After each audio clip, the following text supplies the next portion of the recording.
You were always the strong one, weren't you? The child who didn't cry when things fell apart, the one who made sure everyone else was okay, the one adults pointed to and said, "Look at how mature they are." You were praised for it, maybe even proud of it. But here's what no one told you: that maturity wasn't maturity at all. Psychology has a name for what you were carrying, and understanding it might explain everything. The exhaustion, the anxiety, the relationships that never quite feel safe. Stay with me, because this one is important. There's a term in developmental psychology called parentification. It happens when a child is placed, consciously or not, in the emotional role of a caregiver, not because they were strong, but because the environment around them required them to be.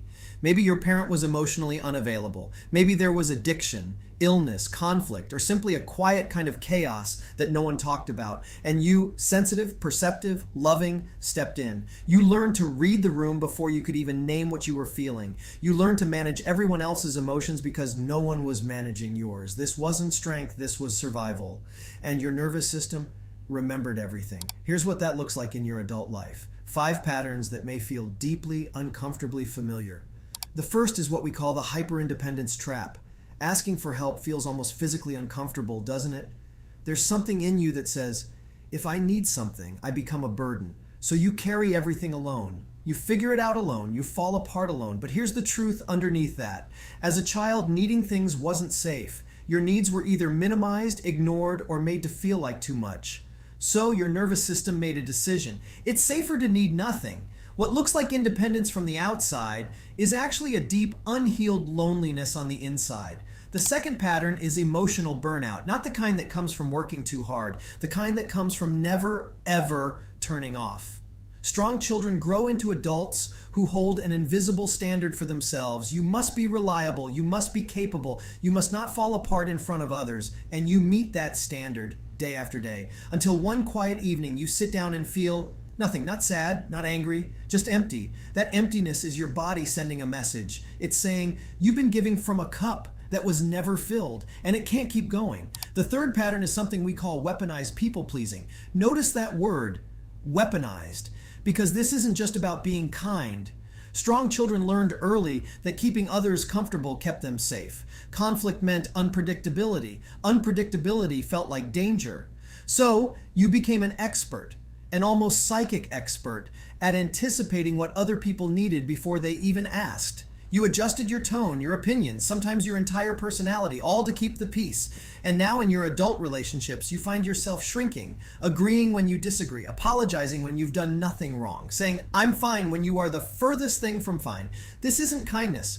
This is a trauma response, wearing kindness as a mask. The fourth pattern is perhaps the most misunderstood. We call it the safety dance of the nervous system. Your brain, from a very young age, was wired in chaos. Emotional unavailability, inconsistency, carrying weight that wasn't yours, that became familiar. And the nervous system doesn't distinguish between familiar and safe. It just calls familiar home.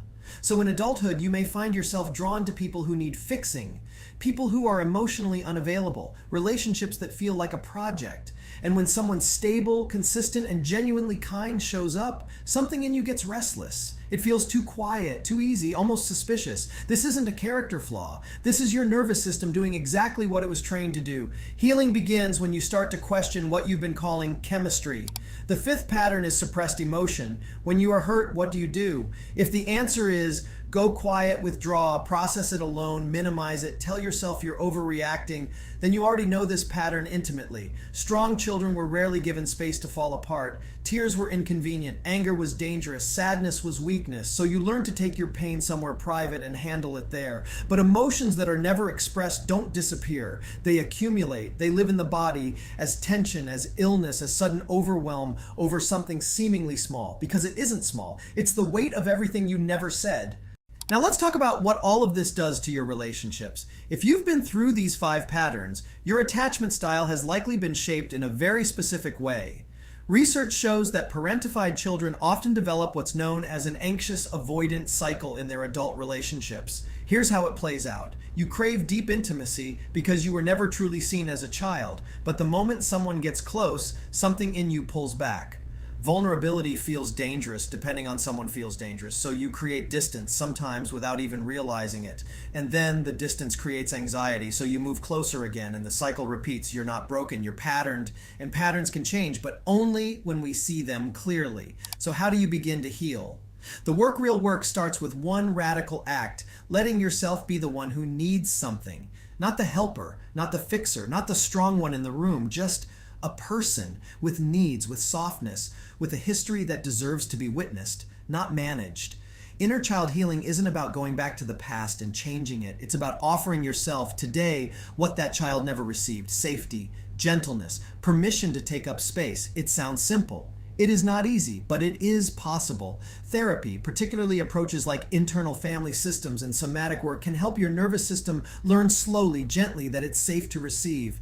That help is not humiliation. That rest is not failure. That needing someone does not make you a burden. You spend a lifetime learning to be strong for everyone else. What would it feel like to be gentle with yourself? I want to leave you with a question, and I genuinely hope you sit with it.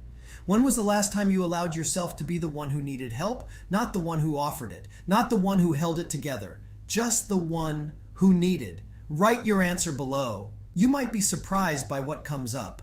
And if this video reached something in you, something you've never quite had words for before, then you're in the right place. This channel exists for people who think deeply, feel deeply, and are ready to understand themselves on a level most conversations never reach. Come be part of that community. You've been strong long enough. It's okay to just be human here.